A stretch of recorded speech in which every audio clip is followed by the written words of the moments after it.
ಸ್ವಾಗತ. ಎಲ್ಲರಿಗೂ ನಮಸ್ಕಾರಗಳನ್ನು ತಿಳಿಸುತ್ತಾ ಯೂಟ್ಯೂಬ್ ಚಾನಲ್ಗೆ welcome back to YouTube channel ಅಂತ ಹೇಳ್ತಾ, ಗೃಹಲಕ್ಷ್ಮಿ ದುಡ್ಡು ಇನ್ನು 22ನೇ ಕಂತು ಹಾಗೂ 23, 24 ಇದೇ ರೀತಿ 6,000 ರೂಪಾಯಿ ದುಡ್ಡು ನಿಮ್ಮ ಅಕೌಂಟಿಗೆ ಬರಬೇಕಾಗಿದೆ.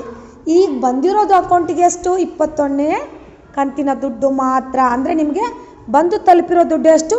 42,000. ನಿಮಗೆ ಟೋಟಲ್ ಆಗಿ ಜಮಾ ಆಗಬೇಕಾಗಿರೋದೆಷ್ಟು? 48,000. ಅಂದರೆ ನಿಮ್ಮ ಅಕೌಂಟಿಗೆ ಇನ್ನು 22ನೇ ಕಂತು, 23ನೇ ಕಂತು, 24ನೇ ಕಂತು ದುಡ್ಡು ಬರಬೇಕಾಗಿದೆ. ಆದರೆ ಇನ್ನೂ ಕೂಡ 22, 23, 24ನೇ ಕಂತಿನ ಹಣ ಬಂದಿಲ್ಲ. ಅದಕ್ಕೆ ನಾನು ಸಂಪೂರ್ಣ ಮಾಹಿತಿ ಕೊಡ್ತಾ ಇದ್ದೀನಿ.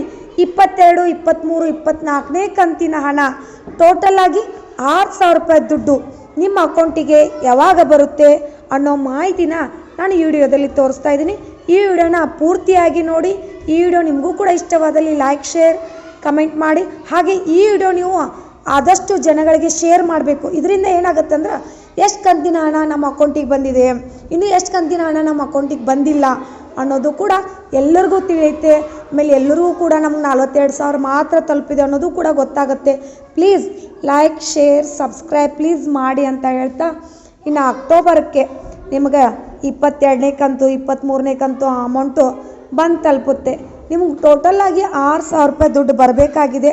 ಆದರೆ ಅವ್ರು ನಿಮಗೆ ದಸರಾ ಹಬ್ಬಕ್ಕೆ 4,000 ರೂಪಾಯಿ ಆದರೂ ಕಳಿಸ್ಲಿ ಅನ್ನೋದು ನಮ್ಮ ಆಸೆ ಇದೆ. 4,000 ಅಮೌಂಟ್ ಆದರೂ ಅವರು ದಸರಾ ಹಬ್ಬಕ್ಕೆ ಕಳಿಸ್ತಾರೆ. ಇನ್ನೊಂದು 2,000 ರೂಪಾಯಿ ದೀಪಾವಳಿ ಹಬ್ಬಕ್ಕಂತೂ ಕೊಟ್ಟೇ ಕೊಡ್ತಾರೆ ಅಂತ ಹೇಳ್ತಾ, ಈ ಒಂದು ಸರ್ಕಾರದ ಗ್ಯಾರಂಟಿ ಯೋಜನೆಯಲ್ಲಿ ಗೃಹಲಕ್ಷ್ಮಿ ಯೋಜನೆ ತುಂಬ ಅನುಕೂಲಕರವಾದ ಯೋಜನೆ ಅಂತ ಹೇಳ್ಬೋದು. ಯಾಕಂದರೆ ಒಬ್ಬ ಮನೆ ನಡೆಸೋ ಮಹಿಳೆಗೆ 2,000 ರೂಪಾಯಿ ದುಡ್ಡು ತುಂಬಾ ಒಂದು ಲಭ್ಯ ಆಗಿದೆ ಅಂತಲೇ ಹೇಳ್ಬೋದು. ಇದರಿಂದ ಮಕ್ಕಳ ಎಜುಕೇಷನ್ ಆಗಿರ್ಬೋದು, ಎದಕ್ಕೂ ಒಂದು ಈ ದುಡ್ಡು ತುಂಬ ಅನುಕೂಲಕರವಾಗ್ತಾ ಇದೆ ಅಂತ ಹೇಳ್ತಾ, ನಿಮಗೂ ಕೂಡ ಇವತ್ತಿನ ಈ ಒಂದು ಗೃಹಲಕ್ಷ್ಮಿ ಗ್ಯಾರಂಟಿ ಯೋಜನೆಯ ದುಡ್ಡಿನ ಒಂದು ಸಂಪೂರ್ಣ ಮಾಹಿತಿ ವಿಡಿಯೋ ಇಷ್ಟವಾದಲ್ಲಿ ಪ್ಲೀಸ್ ಲೈಕ್ ಮಾಡಿ, ಸಬ್ಸ್ಕ್ರೈಬ್ ಮಾಡಿ, ಶೇರ್ ಮಾಡಿ, ಕಮೆಂಟ್ ಮಾಡಿ. ಥ್ಯಾಂಕ್ ಯು, ಧನ್ಯವಾದಗಳು.